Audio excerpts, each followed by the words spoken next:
What's up team? Welcome back to the channel. In today's video, I'm going to tell you how I got this Honda S2000. So, this is I think it's a 2000, it might be a 2001 model. Honda S2000, it's an AP1, so it's the model that revs out to like 9,000 RPM. I'm just going to put the camera here. Hopefully that's alright. So basically, I've been pretty quiet on the channel just about different deals I've been working on, but this is something that's sort of come about in the last couple of weeks.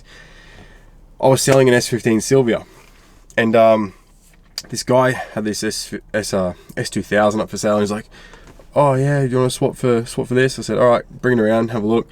Had a look. I felt that it was probably just like a sideways swap, so it wasn't really worth, you know, jumping into a car I didn't really know to try and still end up selling it for pretty much what I thought the S15 would go for anyway. So I said no, but we got talking and we were sort of telling him about like the different cars that I have, and sort of, you know, we do up some cars and sell them or whatever. We started talking about 33s, and he really wanted an RB.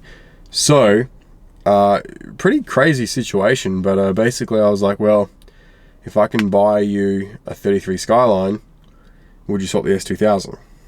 As you guys can see, there was an agreement made and we went through it, and lo and behold, here I am sitting in an S2000. So we've had this thing for a fair few days now, almost probably a couple of weeks, and it's actually sick.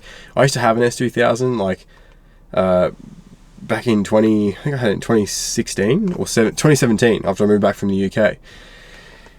And that is actually a sick story. I'll tell it really quick. So, I bought a Toyota Hilux Surf for $1,700, and then I swapped the Surf for a BA XR6 Ute, and then I swapped the Ute for a 2004, I think it's Blob-Eye WRX STI, and then excuse me, and then I swapped the STI for a Honda S2000, and I got $4,000 my way. So, because back then S2000s weren't worth as much, and they were hard cars to sell. I ended up with this S2000 for free. In fact, it actually was in profit, like nearly what's that, $2,300 or something like that. It needed wheels. I put wheels on it, and I sold the car for like $13,000 or something like that back then. And I was cheering. I was loving it. But this thing was sick, and that's my memory of the S2000. They're such a good driver's car. My brother had one. It was turbo, and it was an absolute weapon. Just so good. The seating position, I love how long everything is. You're looking down over the nose. They really remind me of a first gen RX-7, so FB RX-7 or SA22C Series 1, 2, 3, wherever you are in the world. They are very similar, and probably why I love them so much. So what I'm actually doing today is this S2000 it's been low, it's got coilovers. I don't think it's got adjustable arms, but it when you are sort of putting some acceleration into it, it starts to vibrate pretty badly in the rear end. And I've done some reading into it, and I think it's the CV cups on the axles that wear weirdly. So I've watched a bunch of videos. I'm going to jump onto the car pretty much now and try and fix that, because pretty much after that, things should drive mint. It's got like headers, a sick exhaust on it, the adjustable coilovers. It's got a new roof put on it. The car's sick. Like, it is a sick car. And then someone's going to be the lucky person to buy it off me. So, let's get into this thing. Let's change these CV cups.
So, these are the two CV buckets, driver's side, passenger side.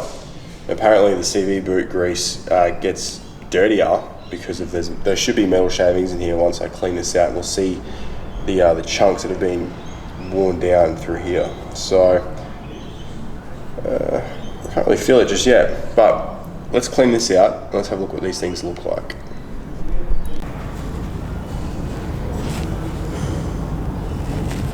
Well, like I've cleaned this out, and to be honest, there's not heaps of wear that I was expecting. There's no chunks missing like I've seen on the internet.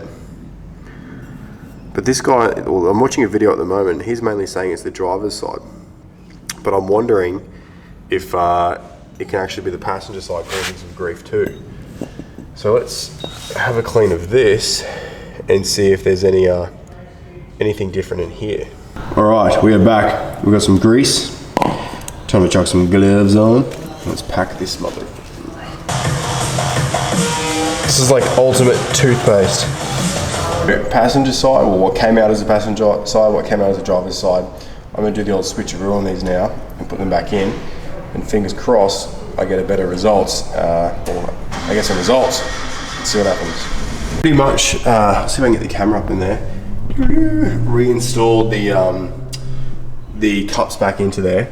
It's just a reversal of the process basically. Pretty straightforward. 14mm on one end, a spanner, and I use the gun. Now what we have to do is get this ball joint back into the arm.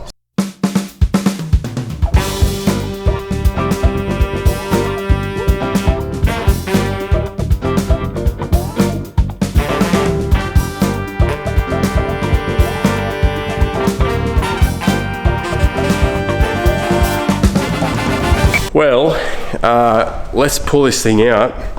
I'm gonna take it for a blocky and see how we go. I've got no mounts for my cameras on me at the moment, so unfortunately you guys aren't gonna be coming with. You can get a startup video.